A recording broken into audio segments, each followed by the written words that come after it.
जय हिंद एवरीवन। आप पूरे भारत में किसी भी राज्य से हो, चाहे मेल हो चाहे फीमेल हो, अगर आप सिंपल 10 पास हो तो आप सभी लोगों के लिए एसएससी की तरफ से एसएससी एमटीएस का नया भर्ती निकाल दिया गया है। और सबसे अच्छी बात यह है कि इसमें हाइट वेट का कोई प्रॉब्लम नहीं रहता है। और दूसरा बात यह है कि अगर आप सिंपल 10 पास रहोगे ना तो इसमें आसानी से फार्म भर दोगे। जैसे काफ़ी सारा ऐसा भर्ती निकाला जाता है जिसमें 10 पास तो मांगा जाता है, लेकिन 10 पास के साथ साथ काफ़ी ज़्यादा एक्सपीरियंस सर्टिफिकेट मांगा जाता है।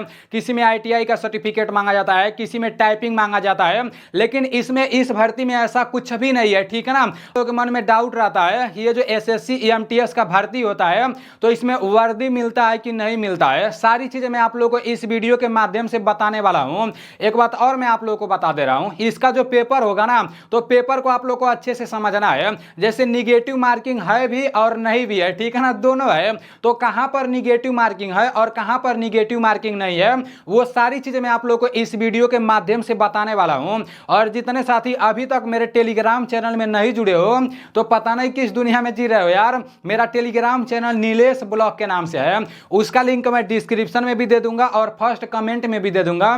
वहां से जाकर आप लोग मेरे टेलीग्राम चैनल में जुड़ जाना। एसएससी एमटीएस की नई भर्ती के बारे में मैं आप लोगों को सारी चीजें बता दे रहा हूं, सारी चीजें समझा दे रहा हूं। तो सारी चीजों को आप लोगों को ध्यान से समझना है, ठीक है ना। देखो सबसे पहला नंबर तो इसका फॉर्म कब से भराया जा रहा है। इसका ऑनलाइन 27 तारीख 6वां महीना सन 2024 से चालू हो गया है। मतलब कल जैसे शाम रात से ही ऑनलाइन चालू हो गया है। और ऑनलाइन का लास्ट डेट 31 तारीख 7वां महीना सन 2024 तक रहने वाला है। तो लास्ट डेट का आप लोगों को इंतजार नहीं करना है। अगर ऑनलाइन कराते टाइम कुछ मिस्टेक हो जा रहा है तो करेक्शन का डेट भी बताया गया है, ठीक है ना। अगर कुछ मिस्टेक हो जा रहा है तो आप 16 से लेकर 17 अगस्त के बीच में उसको सुधार करवा सकते हो। तो ये तो आप लोग को पता चल गया कि ऑनलाइन कब से कब तक कराया जाएगा। उसके बाद यहाँ सीबीटी एग्जाम डेट, जैसे पेपर कब कराया जाएगा, पेपर का डेट भी यहाँ पर बता दिया गया कि अक्टूबर से नवंबर के बीच में पेपर करा लिया जाएगा। अब एप्लीकेशन फीस कितना रहने वाला है, तो मेरे भाई एप्लीकेशन फीस भी एकदम कम है। आप लोग ये नहीं बोलना कि मुझे इसमें फार्म नहीं भरना है। भाई जनरल ओबीसी ईडब्ल्यूएस कैटेगरी के लिए सिर्फ 100 रुपया एप्लीकेशन फीस है। और एससी एसटी कैटेगरी के लिए 1 भी रुपया एप्लीकेशन फीस नहीं है। और फीमेल के लिए मतलब लड़कियों के लिए भी, वो लड़कियां लोग किसी भी कैटेगरी से आती हैं, उन लोगों के लिए भी 1 भी रुपया एप्लीकेशन फीस नहीं है। तो ये काफी अच्छा बात है, ठीक है ना। अब चलते हैं आगे। आगे सारी चीजों को अच्छे से समझते हुए चलना है। इसमें फार्म भरने के लिए आपका उम्र कितना होना चाहिए, तो फार्म भरने के लिए आपका उम्र देखो ये जो डेट दिया है ना 1 तारीख 8वां महीना सन 2024 तक, मतलब 1 अगस्त 2024 तक आपका उम्र 18 साल पूरा हो गया होना चाहिए, ठीक है ना। जैसे इसमें आपका 2 पोस्ट है, एक तो है आपका एमटीएस और दूसरा है आपका हवलदार, ठीक है ना। दूसरा आपका हवलदार है और पहला है आपका एमटीएस है। तो एमटीएस में फार्म भरने के लिए कम से कम आपका 18 साल उम्र होना चाहिए और अधिक से अधिक 25 साल उम्र होना चाहिए। ध्यान से आप लोग मेरे बातों को समझते हुए चलना, ठीक है ना।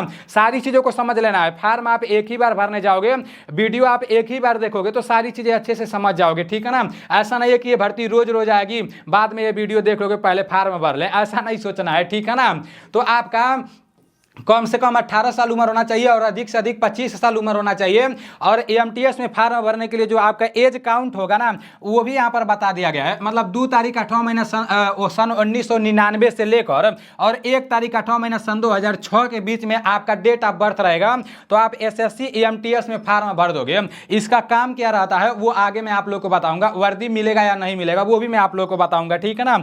अब यहाँ पर दिया गया है मतलब जैसे जो हवलदार वाला पोस्ट है उसमें फार्म भरने के लिए आपका उम्र कितना होना चाहिए, तो हवलदार वाले में फार्म भरने के लिए आपका कम से कम 18 साल उम्र होना चाहिए और अधिक से अधिक 27 साल उम्र होना चाहिए, ठीक है ना। और 2 तारीख 8वां महीना 1997 से लेकर 1 तारीख 8वां महीना सन 2006 के बीच में अगर आपका डेट ऑफ बर्थ रहेगा तो फिर हवलदार में आप फार्म भर दोगे, ठीक है ना। और दोनों में मतलब कितना कितना पास मांगा है आगे मैं आप लोग को बता रहा हूं।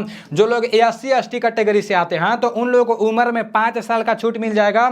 और जो लोग ओबीसी कैटेगरी कैटेगरी से आते हैं तो उन लोगों को उम्र में 3 साल का छूट मिल जाएगा, ठीक है ना। इतना आप लोगों को क्लियर पता चल गया, एज को लेकर थोड़ा सा भी अब डाउट नहीं होगा। अब यहाँ पर वैकेंसी डिटेल्स के बारे में बताया गया है, मतलब पूरे भारत के लिए 8,326 वैकेंसी निकाला गया है, जो कि काफी अच्छा खासा है, ठीक है ना।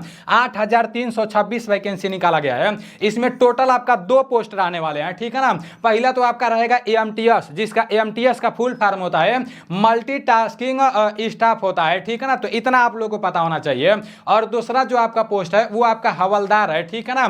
तो जो आपका एएमटीएस वाला पोस्ट है, एएमटीएस वाले पोस्ट में ऑल इंडिया के लिए पूरे भारत के लिए 4,887 वैकेंसी निकाला गया है एएमटीएस में, ठीक है ना। और एएमटीएस में कितना पास होना चाहिए, तो एएमटीएस में फॉर्म भरने के लिए सिंपल 10 पास होना चाहिए, कोई भी एक्स्ट्रा सर्टिफिकेट नहीं लगेगा, ठीक है ना। अगर आप 10 पास हो, 10 में कितना भी परसेंट है, बस पास होना चाहिए, तो आप एएमटीएस में फॉर्म भर दोगे, ठीक है ना। एएमटीएस में 4,887 वैकेंसी रहने वाला है। अब जो आपका हवलदार वाला पोस्ट है ना, इसमें तो एएमटीएस में तो सिर्फ पेपर कराया जाएगा, पेपर के बेस पर मतलब आपका सिलेक्शन हो जाएगा। जैसे पेपर होगा, डॉक्यूमेंट वेरिफिकेशन होगा, मेडिकल होगा, तो फाइनल सिलेक्शन हो जाएगा। लेकिन जो आपका हवलदार है ना, तो इसमें फिजिकल भी कराया जाएगा, मतलब पेपर होने के बाद दौड़ भी कराया जाएगा और हाइट भी नापा जाएगा, ज्यादा हाइट नहीं नापा जाएगा, ठीक है ना। हवलदार में पूरे भारत के लिए 3,439 वैकेंसी निकाला गया है। इसमें क्लास 10 पास होना चाहिए, ठीक है ना। जब आप पेपर पास कर जाओगे, पेपर में क्या क्या पूछे जाएंगे अभी मैं आप लोग को बता रहा हूं।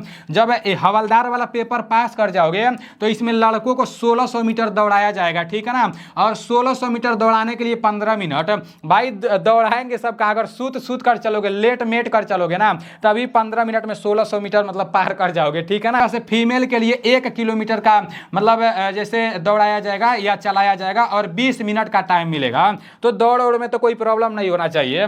अब लड़कों का हाइट कितना होना चाहिए हवलदार में फॉर्म भरने के लिए, लड़कों का हाइट 157.5 सेंटीमीटर हाइट होना चाहिए हवलदार में फॉर्म भरने के लिए, और लड़कियों का हाइट 152 सेंटीमीटर होना चाहिए हवलदार वाले में फॉर्म भरने के लिए, ठीक है ना। और लड़कों का नॉर्मल चेस्ट 81 सेंटीमीटर होना चाहिए। देखो चेस्ट तो पूरा बढ़िया से मांग दिया है, और जैसे 5 सेंटीमीटर फुलाना रहता है। तो आप लोगों को फिजिकल के बारे में पता चल गया कि किस में दौड़ कराया जाएगा, किस में दौड़ नहीं कराया जाएगा, और किस में हाइट नापा जाएगा, किस में हाइट नहीं नापा जाएगा। ये सारी चीज़ें आप लोगों को पता चल गया। अब आगे यहाँ पर ये लिखा गया है कि इसमें सबसे पहले क्या कराया जाएगा, तो इसमें सबसे पहले आपका सीबीटी मतलब कंप्यूटर बेस्ड एग्जाम कराया जाएगा, ठीक है ना। जब मतलब आपका पेपर करा लिया जाएगा, उसके बाद से हवलदार वालों का फिजिकल होगा और एएमटीएस वालों का फिजिकल नहीं होगा, ठीक है ना। हवलदार वालों का फिजिकल होगा, उधर हाइट वेट नापा जाएगा, सारी चीजें होंगी। और जो लोग एएमटीएस वाले रहेंगे उन लोगों का पेपर के बाद डॉक्यूमेंट वेरिफिकेशन होगा, ठीक है ना। डॉक्यूमेंट जांच किया जाएगा। तो मतलब आपका तीसरा नंबर पर डॉक्यूमेंट जांच होगा, उसके बाद से लास्ट में आपका मेडिकल होगा, उसके बाद से आपका फाइनल सिलेक्शन होगा।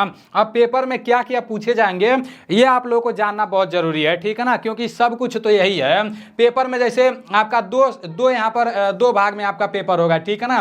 जो आपका पहला भाग रहेगा ना, इसमें कोई भी निगेटिव मार्किंग नहीं है। मैं आप लोगों को शुरुआत में ही बता दिया हूं ना कि मतलब जैसे इसमें निगेटिव मार्किंग है भी और नहीं भी है। तो जो आपका पहला पेपर कराया जाएगा उसमें कोई भी निगेटिव मार्किंग नहीं है, और इस नंबर से आप लोग फाइनल सिलेक्शन ले भी नहीं पाओगे। ये सिर्फ क्वालिफाई करना रहता है, ठीक है ना, सिर्फ पास करना रहता है। देखो यहाँ पर इसमें 2 सब्जेक्ट से प्रश्न पूछे जाएंगे। पहला पेपर में आपके मैथ से 20 प्रश्न पूछे जाएंगे, वो 60 नंबर के रहेंगे, मतलब एक प्रश्न 3 नंबर के रहेंगे, ठीक है ना। और आपके रीजनिंग से 20 प्रश्न पूछे जाएंगे और 60 नंबर के रहेंगे। सिर्फ 2 सब्जेक्ट से, मैथ से 20 प्रश्न पूछे जाएंगे 60 नंबर के रहेंगे, और रीजनिंग से 20 प्रश्न पूछे जाएंगे 60 नंबर के रहेंगे, ठीक है ना। तो ये आप लोगों को सिर्फ क्वालिफाई करना है, इससे आप लोग का फाइनल मेरिट लिस्ट नहीं बनेगा, ठीक है ना। और आपको पेपर देने का 45 मिनट का टाइम मिलेगा, तो ये आप लोगों को पता होना चाहिए।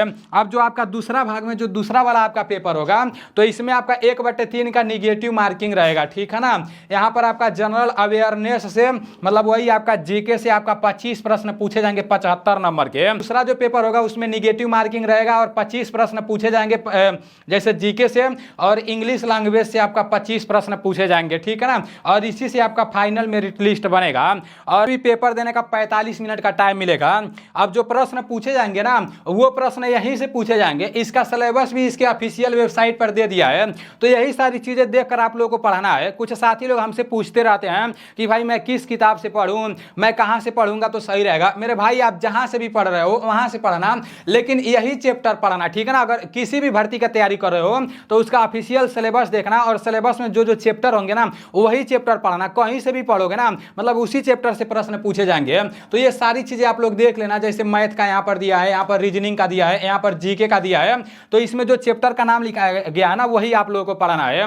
बाकी एसएससी एमटीएस भर्ती से रिलेटेड अगर अभी भी आपके मन में कोई डाउट होगा तो आप लोग कमेंट करना। हाँ, वर्दी वाला बात मैं आप लोगों को बताया था, तो इसमें जो एमटीएस होता है उसमें वर्दी नहीं मिलता है, वो लोग ऑफिस में काम करते हैं, ठीक है ना। काफ़ी सारा मंत्रालय है, आप लोग देखते होंगे, मतलब अंदर जो लोग ऑफिस में बैठकर काम करते हैं तो वो लोग एमटीएस वाले ही रहते हैं। सैलरी बहुत अच्छा खासा रहता है, 30,000 प्लस आपका सैलरी रहेगा, मस्त रहेगा अगर नौकरी इसमें लग जाएगा तो। और आपका जो हवलदार वाला रहता है ना उसमें वर्दी मिलता है, हवलदार वाले में खाकी वर्दी मिलता है, और हवलदार वालों को जैसे फील्ड में भी काम करना पड़ सकता है।